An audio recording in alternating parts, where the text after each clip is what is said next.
Hallelujah, praise the Lord. আপনাদের সকলকে আমাদের চ্যানেলে আবারও স্বাগত জানাচ্ছি। যদি এখনও আমাদের চ্যানেলটাকে সাবস্ক্রাইব করেননি, নিশ্চয়ই সাবস্ক্রাইব করে নেবেন। সো দেরি করব না, আজকে আমাদের টপিকের স্টাডিতে চলে যাচ্ছি। আপনারা সবাই জানেন যে এখন আমরা রোমিও পুস্তক নিয়ে স্টাডি করছি। আমরা 1 অধ্যায় কমপ্লিট করেছি, 2 অধ্যায় কমপ্লিট করেছি, আর 3 অধ্যায় 20 পদ অবধি আমরা কমপ্লিট করে নিয়েছি। সো 1 অধ্যায়ে যে জিনিসটা আমরা দেখেছি সেটা হচ্ছে, পৌল বলার চেষ্টা করছে যে পরজাতিরা সবাই পাপ করেছে, আর এই পাপের জন্য ঈশ্বরের শাস্তি তাদের জন্য অপেক্ষা করছে, ঈশ্বরের বিচারের সম্মুখীন তাদের হতে হবে। তারপর আমরা 2 অধ্যায়ে দেখলাম যে যিহুদিদেরও একই পরিস্থিতি, তারা বিধান পেয়েছে ঠিক আছে, কিন্তু বিধান পালন করেনি, যার জন্য ঈশ্বরের শাস্তি তাদের জন্য অপেক্ষা করছে, তাদেরও ঈশ্বরের বিচারের সম্মুখীন হতে হবে। 3 অধ্যায়ে আমরা যেটা প্রথম দিকে দেখলাম সেটা হচ্ছে যে বলছে সকলেই পাপ করেছে, সকলেই ঈশ্বরকে ভয় করেনি, ঈশ্বরের বিরুদ্ধে গেছে, সকলের জন্যই শাস্তি অপেক্ষা করছে, সকলের জন্যই সেই ঈশ্বরের বিচারের সম্মুখীন সকলেই হতে হবে। তো আজকে আমরা 21 পদ থেকে পড়ব। আমরা প্রথমে প্রার্থনা করছি। পিতা ঈশ্বর, অনেক ধন্যবাদ প্রভু, তুমি প্লিজ আমাদেরকে আশীর্বাদ করো। তুমি আমাদের পুরো সপ্তাহটা আশীর্বাদ করেছো, রক্ষা করেছো, সুরক্ষিত রেখেছো।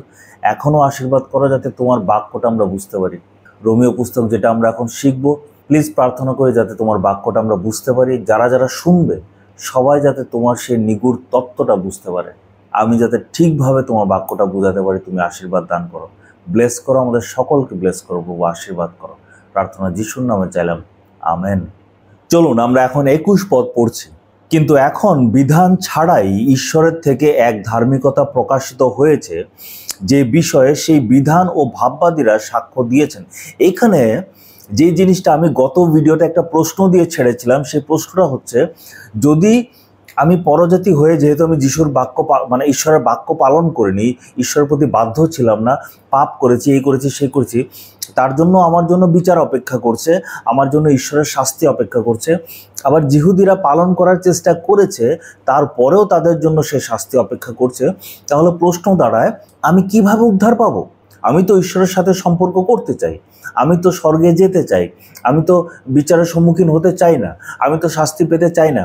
তো বিধান পালন না করলেও শাস্তি, পালন করলেও শাস্তি, তাহলে কিভাবে আমি আসল উদ্ধার পাবো? তার উত্তরটা এখানে দিয়েছে, আবার পড়ছি।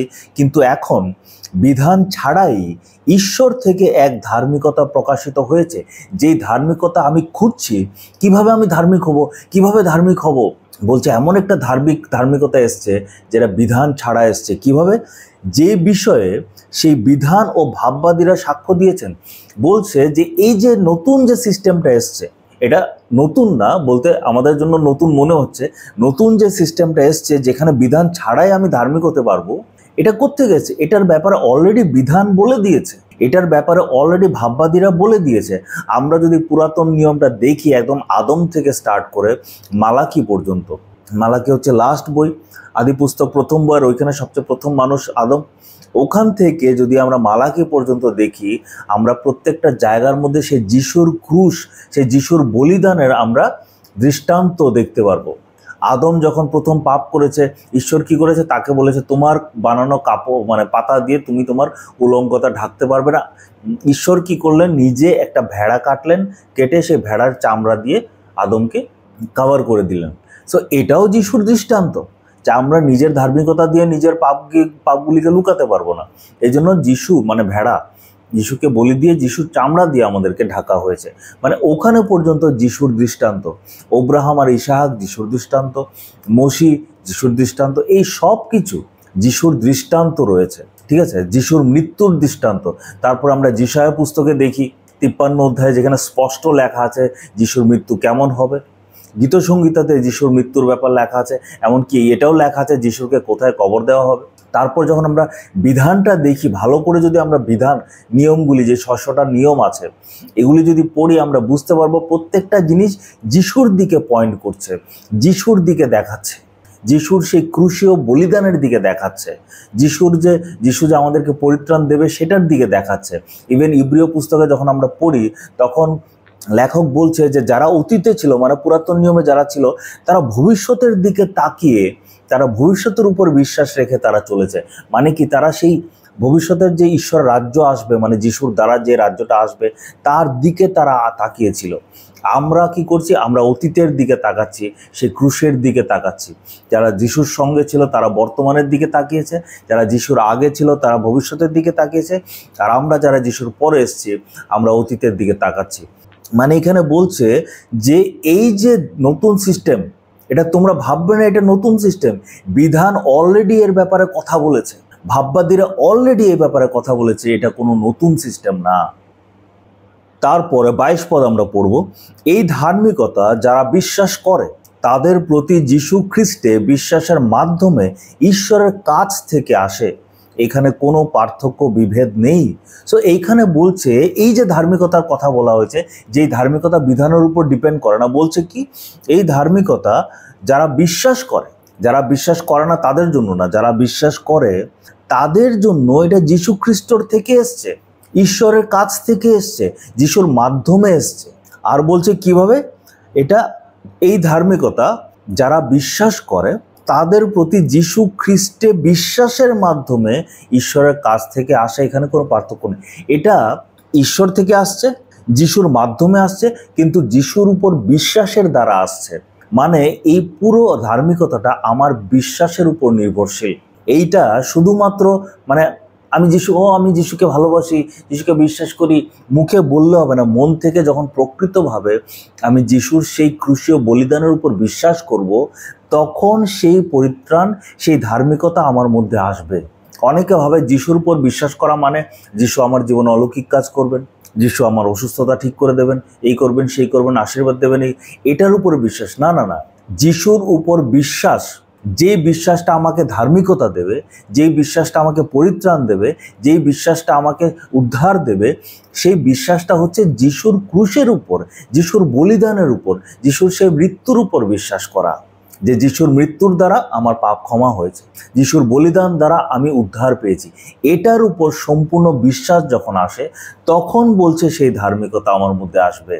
ঈশ্বর সে ধার্মিকতা আমাকে দেওয়ার চেষ্টা করছে, যিশুর মাধ্যমে দেওয়ার চেষ্টা করছে, কিন্তু আমার বিশ্বাসের উপরে সেটা নির্ভরশীল।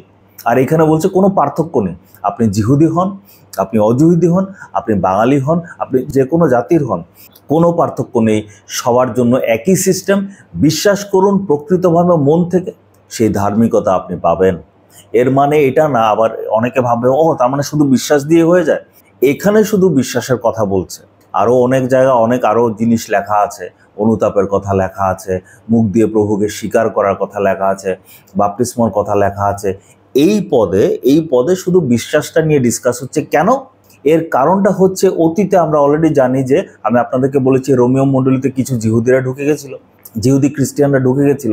তারা বলছে না জিহুদির নীতি নিয়ম বিধান পালন করতে হবে, সুন্নত করতে হবে, তকছেদ করতে হবে, বিশ্রামবার পালন করতে হবে, এই করতে হবে সেই করতে হবে।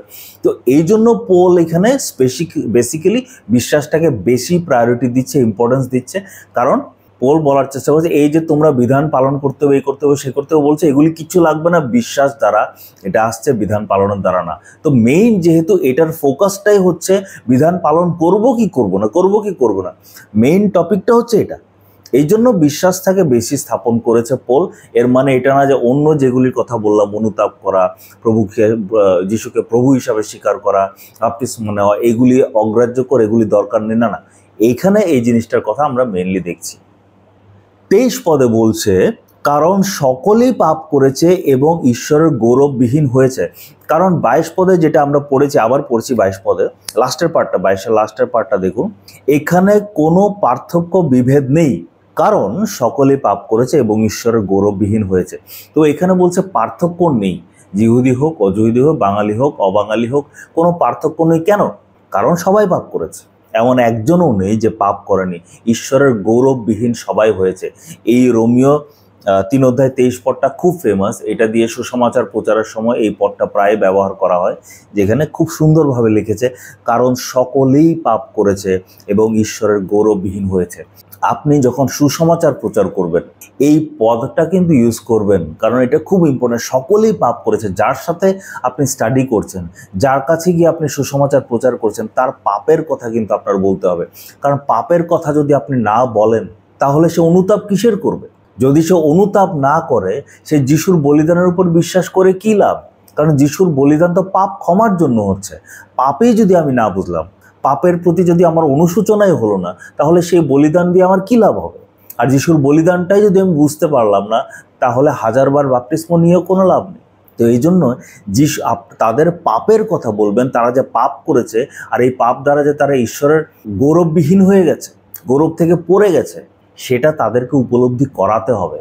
তারপরে আপনি সুসমাচারটা তাদেরকে দিতে পারবেন যে ঠিক আছে, তুমি পাপ করেছো, তুমি ঈশ্বরের গৌরববিহীন হয়েছো, কিন্তু তার উপায় আছে। সেই উপায়টা কি? একটা ধার্মিকতা তোমার জীবনে আসবে। সেই ধার্মিকতা কোনো বিধান, কোনো নিয়ম কারণ পালন করা, কোনো ধর্মকর্ম, এটা করো, এটা করো, এটা করবে না, সেটা করবে না, এইসব দ্বারা হচ্ছে না। সেটা আসে কিসের দ্বারা? সেটা আসে বিশ্বাসের দ্বারা। কার মাধ্যমে? যিশুর মাধ্যমে। কার থেকে? ঈশ্বর থেকে। তারপর 24 পরে আমরা দেখছি, তারা বিনামূল্যে তারই অনুগ্রহে খ্রিস্ট যিশুতে প্রাপ্ত মুক্তির দ্বারা নির্দোষ গণ্য হয়। তারা বলতে এখানে জিহুদি অজিহুদি সবাইকে বলছে, যারাই পাপ করেছে, যারা ঈশ্বরের গৌরব থেকে পড়ে গেছে, তাদের কথা বলছে। যে এখানে বলছে তারা বিনামূল্যে, কোনো মূল্য ছাড়া, কোনো দাম দিতে হয়নি, তারই অনুগ্রহে। এই 24 পদে কত কিছু লেখা আছে। একটা হচ্ছে যে উদ্ধার, যে ধার্মিকতা আমরা পাচ্ছি, সেটা বিনামূল্যে, মানে আমার এটার জন্য কিছু করতে হয়নি। ঈশ্বর আমাকে সেই ধার্মিকতা দিচ্ছে। এই জন্য না যে আমি অনেক ভালোভাবে চেষ্টা করেছি, অনেক এই পাহাড়ে গেছি, এই জেরুসালেম গেছি, এই মন্দিরে গেছি, এই মসজিদে গেছি, এই গির্জায় গেছি, এই জলের মধ্যে ডুবকি খেয়েছি, এই হিমালয় পর্বতে উঠেছি, খালি পায়ে হাজার হাজার কিলোমিটার হেঁটেছি, আগুনের উপর দিয়ে হেঁটেছি, নিজেকে চাবুক মেরেছি, এই করেছি না, এসব কিচ্ছু করতে হয়নি। বিনামূল্যে আমি টোটালি বিনামূল্যে পেয়েছি। অনেকে ভাবে টাকা দিলে পাপ ক্ষমা হয়, আমি যত বেশি মণ্ডলীর মধ্যে দশমাংশ দেব, দান দেব, আমার পাপগুলি ক্ষমা হয়। যেগুলি সিনেমার মধ্যে খুব দেখা যায়, যে ভিলেন, যে বড় বড় ভিলেনগুলি আছে, এরা আবার মন্দিরে গিয়ে আবার খুব দান টান করে। আবার কিছু সাউথ ইন্ডিয়ার ফিল্ম আছে যেখানে বড় বড় ভিলেন, এরা খ্রিস্টান, এরা আবার চার্চে খুব দশমাংশ দেয়, দান টান করে। ঠিক আছে, তো বেসিক্যালি এরা এইসব কেন করে? তাদের ভিতরে একটা গিল্টি ফিলিং কাজ করে, একটা দোষী দোষী ভাব কাজ করে। তারা এই টাকাটা দিয়ে তারা তাদের এই গিল্টটা, তার দোষী ভাবটা কমানোর চেষ্টা করে। কিন্তু বাইবেল বলছে তোমার এইসব দিয়ে লাভ হবে না। তুমি যে পরিত্রাণ পেয়েছো, তুমি যে ধার্মিকতা পাচ্ছ, এটা বিনামূল্যে পেয়েছো। কিভাবে পেয়েছো? তার অনুগ্রহে পেয়েছো, দয়াতে পেয়েছো।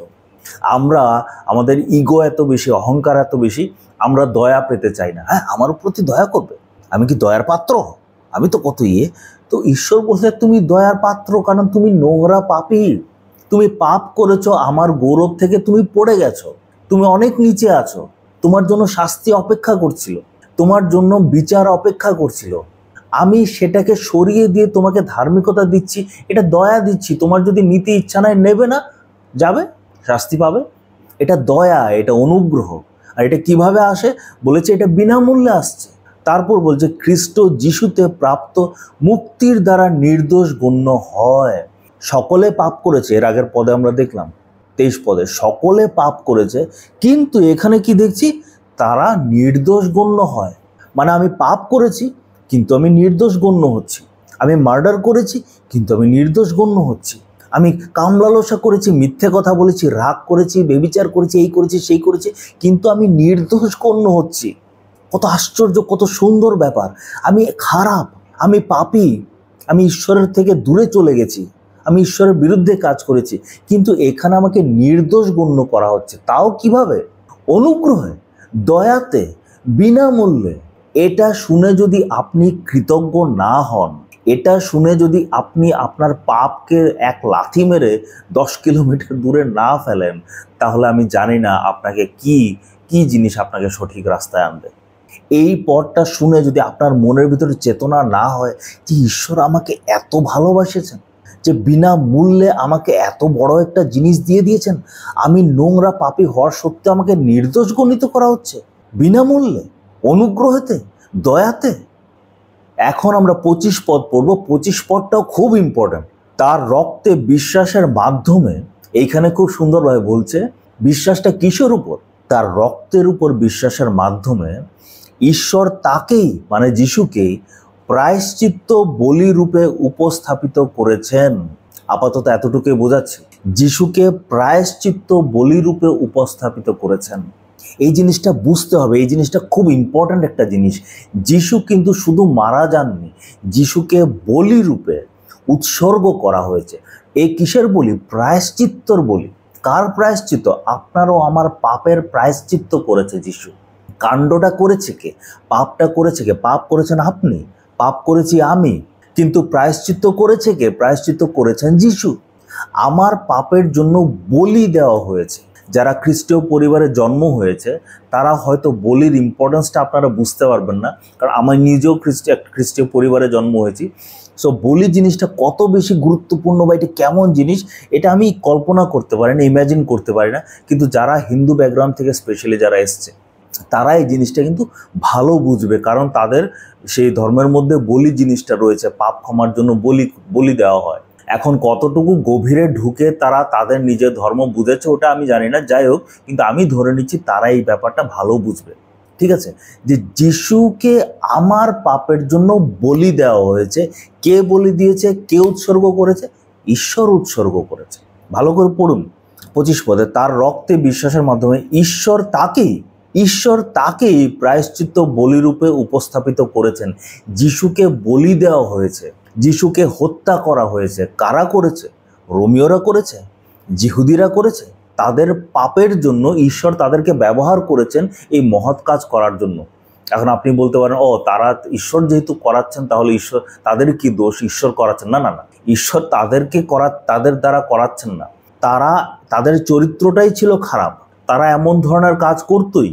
ঈশ্বর সেই কাজটাকে ব্যবহার করেছেন তার মহৎ কাজ পূর্ণ করার জন্য। বলিটা দিয়েছেন কে? আমরা যখন ক্রুশটা দেখি আমরা শুধু ভাবি পেরেক মেরেছে, কাটার মুকুট দিয়েছে, এই চাবুক মেরেছে, এই করেছে, সেই করেছে। শুধু এতটুকুই না, এমন ধরনের শাস্তি তো পোল তো 5 বার চাবুকের মার খেয়েছে, যিশু একবার খেয়েছে। পিতরকে উল্টা ক্রুশে মারা হয়েছে, যাকবকে তরোয়াল দিয়ে মারা হয়েছে, কাউকে পাথর দিয়ে মারা হয়েছে। তারপরে আমরা জানি খ্রিস্টীয় বিশ্বাসীদেরকে প্রথম শতকে যে জীবন্ত জ্বালিয়ে দেওয়া হতো, পেট কেটে দেওয়া হতো, এই করা হতো, সেই করা হতো। তো অত্যাচার, কষ্ট, যন্ত্রণা তো অনেকেই পেয়েছে। তো যিশুর সেই অত্যাচার যন্ত্রণার জন্য কি আমাদের পাপ ক্ষমা হয়েছে? শুধু না, আসল ঘটনাটা আত্মিক জগতে ঘটেছে। সেটা হচ্ছে ঈশ্বর এই ঘটনাটাকে ব্যবহার করেছেন যিশুকে বলি দেওয়ার জন্য। বলি ঈশ্বর দিয়েছেন আপনার হয়ে, আমার হয়ে। ঈশ্বর বলি দিয়েছেন কাকে? নিজের একমাত্র পুত্রকে। তখন কি হয়েছে? এই ক্রুশের উপর ঈশ্বর আপনার সকল পাপ নিয়ে যিশুর উপর ঢেলে দিয়েছেন, আমার সকল পাপ নিয়ে যিশুর উপর ঢেলে দিয়েছেন। যিশু যখন চিৎকার করে বলেছে, হে পিতা তুমি আমাকে কেন পরিত্যাগ করলে, এলোয় এলোয় লামা সাবাক্তানি, যখন উনি বলেছেন, ওখানে আসলে ঘটছিল কি? ওখানে ঘটছিল যে ঈশ্বর আপনার পাপ, আমার পাপ, আদমের পাপ আর ভবিষ্যতে যত মানুষ আছে সবার পাপ একসাথে নিজের মধ্যে নিয়ে যিশুর উপর দিয়ে যিশুকে পাপী বানিয়ে যিশুকে বলি দিয়েছে। আপনার ও আমার সকলের পাপ সে পবিত্র ঈশ্বর নিজের উপর নিয়ে নিয়েছেন। আপনি ভাবুন, আপনি যদি একটা সাদা শার্ট পরে থাকেন, এই সাদা শার্টের মধ্যে যদি কেউ ময়লা কালি ফেলে দেয় আপনার কেমন লাগবে? সেই পবিত্র পবিত্র পবিত্র ঈশ্বর প্রভু যীশু খ্রিস্ট, তিনি পৃথিবীর সবার পাপ নিজের উপর নিয়ে নিয়েছিলেন। কেমনটা কষ্ট হতে পারে? তারপরে ঈশ্বরের সেই কঠোর শাস্তি, এটা বলেছেন প্রায়শ্চিত্ত, আপনারও আমার পাপের প্রায়শ্চিত্ত যিশু করেছেন। সেই নরকের যে শাস্তি, যেটা আপনারও আমার জন্য রাখা ছিল, সেই পুরো শাস্তিটা ঈশ্বর যিশুর উপর ঢেলে দিয়েছেন। এই জন্য যিশু চিৎকার করে বলেছেন, পিতা তুমি কেন আমাকে পরিত্যাগ করলে? এত শাস্তি তুমি আমাকে দিচ্ছ। এই জিনিসটা মনে রাখবেন ভাই আর বোনেরা, খুব ইম্পর্ট্যান্ট খ্রিস্টীয় বিশ্বাসের মধ্যে। এটাই হচ্ছে সেই মোমেন্ট, এটাই হচ্ছে সেই জায়গা যেখানে আপনার পাপ ক্ষমা হয়েছে। এটাই হচ্ছে সেই জায়গা যেখানে আমার পাপ ক্ষমা হয়েছে। এটাই হচ্ছে সেই জায়গা যেখানে আপনি অধার্মিক হওয়ার সত্ত্বেও আপনাকে ধার্মিক প্রতিপন্ন করা হয়েছে। এটাই সেই জায়গা যেখানে আপনার প্রত্যেকটা পাপ মুছে দেওয়া হয়েছে। এটাই সেই জায়গা যেখানে আপনাকে পরিত্রাণ দেওয়া হয়েছে, আপনার পাপ ক্ষমা হয়েছে, আপনাকে উদ্ধার করা হয়েছে। যিশু আপনার পাপ নিজের উপরে নিয়ে, আব্রাহাম যেমন ইসহাককে নিয়ে গিয়ে বলি দিতে যাচ্ছিল, কিন্তু এই জায়গাটা আটকে দিয়েছে ঈশ্বর। এইখানে আব্রাহামের মতো ঈশ্বর নিজের ছেলেকে নিয়ে গেছে আর ছেলেকে নিয়ে বলি দিয়েছে। কার জন্য? আপনার জন্য, আমার জন্য। এত প্রেম, এত ভালোবাসা আপনি কোথাও পাবেন? এত প্রেম, এত ভালোবাসা আপনি কোথাও দেখতে পাবেন? এই 25 পদে কত সুন্দর করে লিখেছে এই জিনিসটা। তার রক্তে বিশ্বাসের মাধ্যমে ঈশ্বর তাকে প্রায়শ্চিত্ত বলির উপর উপস্থাপনা করেছেন। ঈশ্বর প্রভু যিশুকে বলি দিয়েছেন, শাস্তি দিয়েছেন কে? ঈশ্বর। কেন দিয়েছেন? আপনার জন্য, আমার জন্য, যাতে আমরা ধার্মিক প্রতিপন্ন হতে পারি, যাতে আমরা ধার্মিক গণ্য হতে পারি। কত প্রেম! তারপর আমরা 25 পদেই পড়ছি বাকিটা। তিনি তার ন্যায় পরায়ণতা প্রদর্শনের জন্য এরকম করেছেন, কারণ তার সহনশীলতার গুণে তিনি অতীতে করা সকল পাপের শাস্তি দেননি। ঈশ্বর মানুষের অতীতের পাপের শাস্তি দেননি, কিন্তু উনি যে ন্যায় পরায়ণ সেটা প্রদর্শন করার জন্য ঈশ্বর এমন করেছেন। এখন ভাবতে পারেন, যিশুকে আমাদের পাপের জন্য বলি দিয়েছেন, উৎসর্গ করেছেন, প্রায়শ্চিত্ত রূপে বলি দিয়েছেন। এখানে ঈশ্বরের ন্যায়পরায়ণতা কি, কোথায় দেখা যায়? ঈশ্বর যে ন্যায়পরায়ণ, এটা কিভাবে বোঝা যায়? এটা এইভাবে বোঝা যায়, ধরুন একজন বিচারক আছে, এই বিচারক যদি যত ক্রিমিনাল আছে সবাইকে যদি কোনো শাস্তি না দিয়েই ক্ষমা করে দেয়, যান ঠিক আছে, কিচ্ছু হবে না, কিচ্ছু হবে না, কিচ্ছু হবে না, এমন বিচারককে আপনি কি বলবেন? আপনি বললেন কি ধরনের বিচারক? এই বিচারকটা ন্যায়পরায়ণ বিচারক না, কারণ সে ন্যায় করছে না, শাস্তি দিচ্ছে না। একটা ক্রিমিনাল রেপ করে এসছে, মার্ডার করে এসছে, চুরি করে এসছে, একে কিছু শাস্তি দিচ্ছেন, যেই আসছে তাকে ঠিক আছে মাফ, ঠিক আছে মাফ, ঠিক আছে মাফ। অনেকে বলে, ঈশ্বর যদি এতই দয়ালু হয়ে থাকেন, তো ঈশ্বর তো মানুষকে এইভাবেই মাফ করতে পারতো, ক্ষমা করতে পারতো। যিশুকে বলি দেওয়ার এসব করার কি দরকার ছিল? এমনি ক্ষমা করা যায় না, কারণ এমনি যদি ক্ষমা করে দিত তাহলে ওনার ন্যায় পরায়ণতা কোথায় থাকতো? আমাদের ঈশ্বর যে একজন ন্যায়ী ঈশ্বর, সে ন্যায়ী ঈশ্বরের চরিত্র কোথায় থাকতো যদি আমাদের মতো পাপীদেরকে সবাইকে ক্ষমা ক্ষমা ক্ষমা ক্ষমা ক্ষমা ক্ষমা করে দিত? তো এইখানে ঈশ্বর কি করেছেন? ঈশ্বর আমাদের পাপের শাস্তি দিয়েছেন কাকে? নিজেকে দিয়েছেন। নিজে মানুষ রূপে এসে ক্রুশে মারা গেছেন, যিশুকে শাস্তি দিয়েছেন। পাপের শাস্তি হয়েছে, এমন না যে মাফ করে দিয়ে যাও যাও যাও সব মাফ সব মাফ সব মাফ, না না না, পাপের শাস্তি দিয়েছেন। উনার ন্যায়পরায়ণতার কাজ উনি করেছেন, অ্যাট দ্য সেম টাইম আমাদেরকে ভালোবেসেছেন আর উদ্ধারও করেছেন। কত সুন্দর বুদ্ধি! উনি ন্যায়পরায়ণও থাকলেন, মানে ন্যায় হলো। ন্যায় মানে কি? পাপের শাস্তি হলো, পাপের জন্য বলি হলো, পাপ ক্ষমার জন্য প্রায়শ্চিত্ত হলো, ন্যায় হয়ে গেল। অ্যাট দ্য সেম টাইম আমার পাপ ক্ষমা হয়ে গেল, আমি ধার্মিক হয়ে গেলাম, আমি পরিত্রাণ পেয়ে গেলাম। মানে কি? ঈশ্বরের প্রেমটাও সেখানে দেখালো। ঈশ্বরের ন্যায়পরায়ণতা, ঈশ্বরের প্রেম দুটো একসাথে যেখানে মিলে, সেটা হচ্ছে ক্রুশ। আশা করি বোঝা গেছে। এখন আমরা 26 পদ পড়ছি। বর্তমান যুগে তার ন্যায়পরায়ণতা প্রদর্শনের জন্য তিনি এরকম করেছিলেন, যেটা অলরেডি আমরা ডিসকাস করেছি, যেন তিনি ন্যায়পরায়ণ থাকেন এবং যারা যিশুতে বিশ্বাস করে তাদের নির্দোষ গণ্য করেন, যেটা অলরেডি আমরা ডিসকাস করেছি। উনি ন্যায়পরায়ণ থাকেন এবং অ্যাট দ্য সেম টাইম আমাদেরকে নির্দোষও গণ্য করতে পারেন।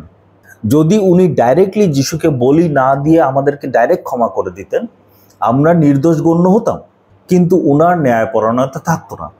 যিশুকে যদি বলি না দিতেন আর উনি যদি নিজের ন্যায়পরায়ণতা রাখতে হতো, তাহলে আমাদেরকে নরকে পাঠাতে হতো। তাহলে আমাদেরকে যদি উনি নরকে পাঠিয়ে দেন, তাহলে ওনার প্রেম কোথায়? যিশুর মৃত্যুটা এই জন্য ইম্পর্ট্যান্ট, কারণ এখানে ঈশ্বরের প্রেম, ঈশ্বরের ন্যায়পরায়ণতা দুটোই একসাথে কাজ করছে। শুধু প্রেম যদি থাকতো তাহলে ডাইরেক্ট যিশু ক্ষমা করে দিত, ক্ষমা, তো ঈশ্বর ক্ষমা করে দিত, থাক কিছু হবে না, পাপ করেছো, ক্ষমা ক্ষমা ক্ষমা ক্ষমা। তাহলে ন্যায়পরায়ণতা কোথায়? শাস্তি কোথায়? পাপের শাস্তি কোথায়? পাপের বিচার কোথায়? আর যদি শুধু পাপের বিচার করতো, শুধু ন্যায়পরায়ণতা করতো, শুধু শাস্তি দিত, তাহলে আমরা প্রত্যেকজন নরকে যেতাম। আর যদি প্রত্যেকজন নরকে যেতাম, তাহলে ওনার প্রেম কোথায়? এই জন্য যিশুর বলি হতে হয়েছে, এই জন্য যিশুর মরতে হয়েছে, কারণ একদিকে সেই মৃত্যুর দ্বারা ঈশ্বরের ন্যায়পরায়ণতা হয়েছে, পাপের শাস্তি হয়েছে, আবার এট দ্য সেম টাইম মানুষের উদ্ধারও হয়েছে। এখন আমরা 27 পদে পড়ছি, তাহলে গর্বের স্থান কোথায়? বলছে তাহলে গর্বের স্থান কোথায়? আপনি পাপ করেছেন, আপনি নরকে যাওয়ার রেডি ছিলেন, আপনি ঈশ্বরের শাস্তি পাওয়ার জন্য প্রস্তুত ছিলেন, আপনি ঈশ্বরের বিচারের সম্মুখীন হওয়ার জন্য প্রস্তুত ছিলেন, কিন্তু আপনাকে নির্দোষ গণ্য করা হয়েছে। কিভাবে?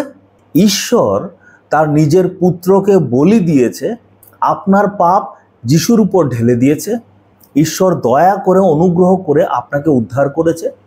তাহলে আপনি গর্বের করার কি আছে? আপনি কি করেছেন? আপনি কি করেছেন? বলি কি আপনি দিয়েছেন? দেননি। আপনার পাপগুলি কি নিয়ে আপনি বের করে যিশুর উপর ঢেলেছেন? এটাও করেননি আপনি।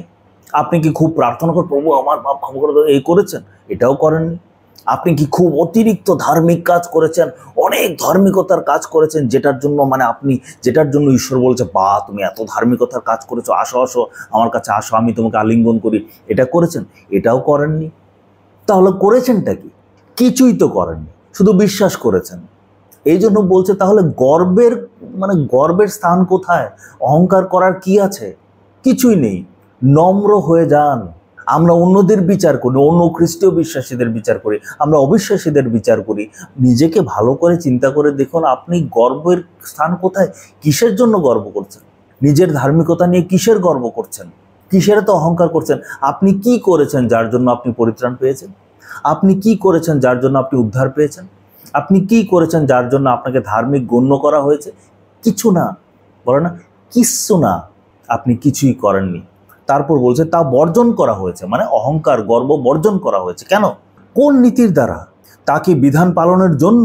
না, কিন্তু বিশ্বাসের কারণে। যে এই যে গর্বটাকে বলেছে বর্জন করা হয়েছে, মানে আপনি যে ধার্মিক হয়েছেন, আপনি যে পবিত্র হয়েছেন, সেটা কোন নীতির দ্বারা?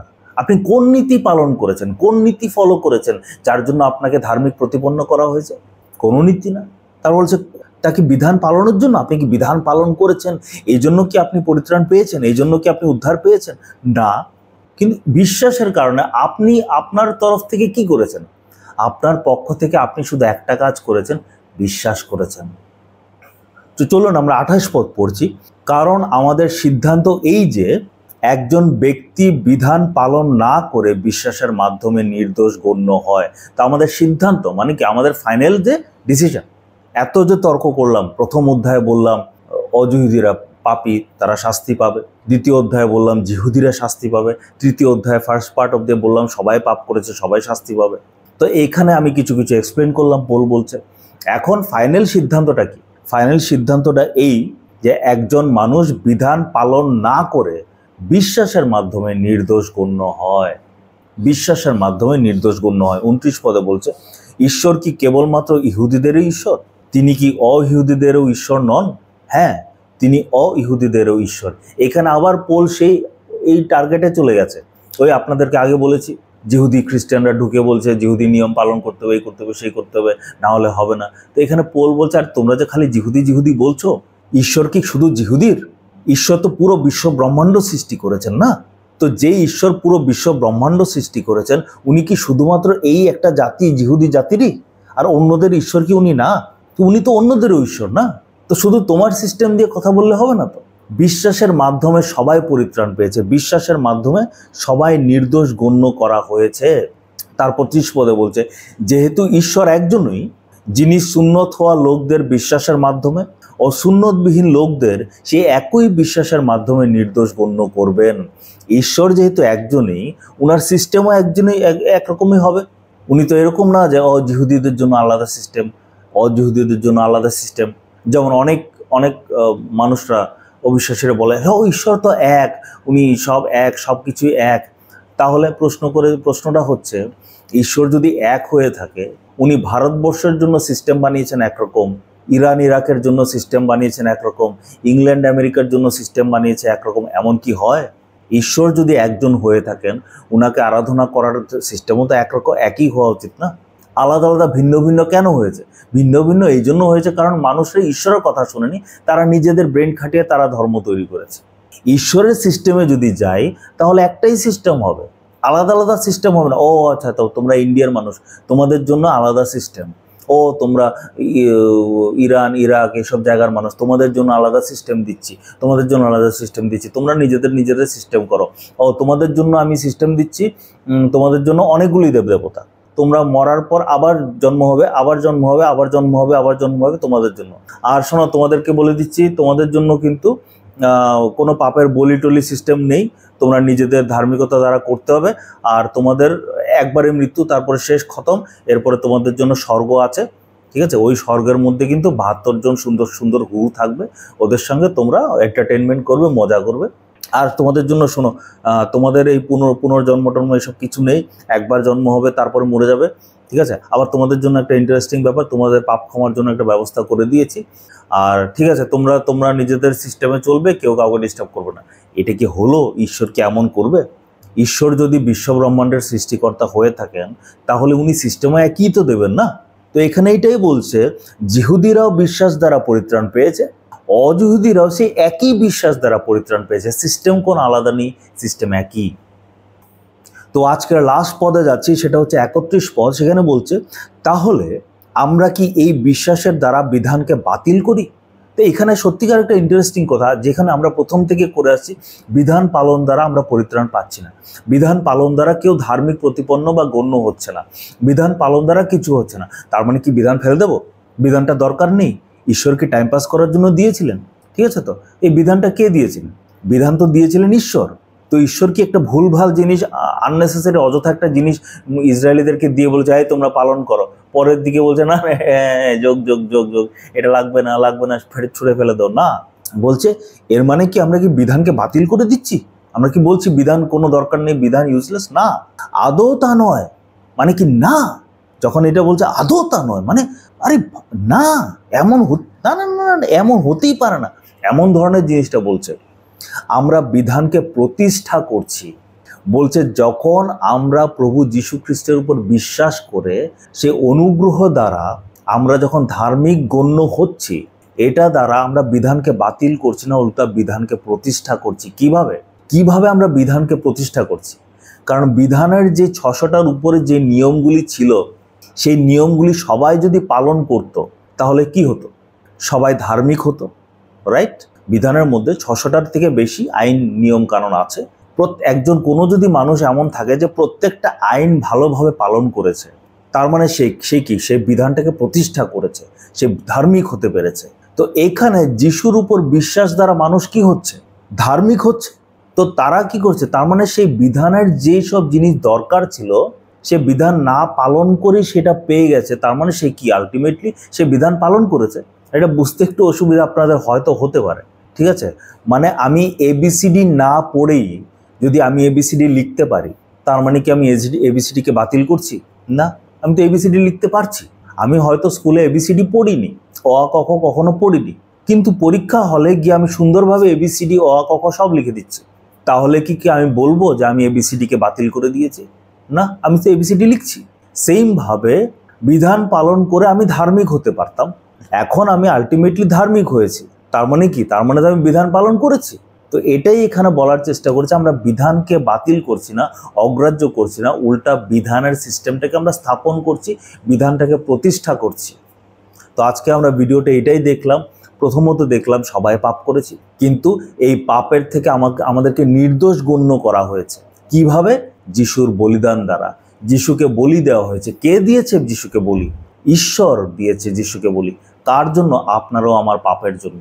আমরা সেই অনুগ্রহ, সেই পাপ ক্ষমা আমরা পেয়েছি। কিভাবে পেয়েছি? সেটা ঈশ্বরের দয়া, ঈশ্বরের অনুগ্রহ। সেটা আমরা বিনামূল্যে পেয়েছি, সেটা যিশুর দ্বারা আমরা পেয়েছি। কি করে? আমাদের কাজ কি? আমাদের শুধু ছোট্ট মোটো একটা কাজ, মন থেকে সত্যিকারে বিশ্বাস করা। আর এটা যখন আমরা বুঝবো, সত্যিকার আমরা ঈশ্বরের প্রতি কৃতজ্ঞ হব। আপনাদের সকলকে বলছি এই জিনিসটা মাথায় রাখবেন, ঈশ্বরের প্রতি কৃতজ্ঞ হন, পবিত্রতায় চলার চেষ্টা করুন, ধার্মিকতায় চলার চেষ্টা করুন। আমেন। আমরা প্রার্থনা করে শেষ করছি। হে পিতা ঈশ্বর, অনেক ধন্যবাদ প্রভু। আজকে তোমার বাক্য থেকে আমরা যে জিনিসটা শিখলাম সেটা হচ্ছে প্রভু, যে তুমি আমাদের পাপের জন্য কত কষ্ট করেছো প্রভু। আমাদের সকলের পাপ তোমার উপর ঢেলে দেওয়া হয়েছে। আমাদের জন্য যে নরক শাস্তি অপেক্ষা করছিল, সেই নরক শাস্তি তোমার উপর ঢেলে দেওয়া হয়েছে। তুমি স্বয়ং মানুষ রূপে এসছো, আর তুমি নিজেকে নিজে বলি দিয়ে আমার পাপ ক্ষমা করেছো। একদিকে তোমার ন্যায়ের কাজও তুমি করলে, আরেকদিকে প্রেমও দেখালে। কি সুন্দরভাবে তুমি, মানে সত্যিকারে প্রভু তুমি কত মহান, তোমার বুদ্ধি কত প্রভু। এমন না যে ন্যায় করতে করতে গিয়ে প্রেমটা ভুলে গেছো, বা প্রেম করতে করতে গিয়ে ন্যায় ভুলে গেছো। দুটোই করেছো, কি সুন্দরভাবে করেছো, ব্যালেন্সটা কি সুন্দরভাবে মেনটেন করেছো। সত্যিকারে ধন্যবাদ জানাই প্রভু। আমরা যাতে কৃতজ্ঞ থাকতে পারি, তোমার পথে চলতে পারি, প্রার্থনা যিশুর নামে চাইলাম, আমেন।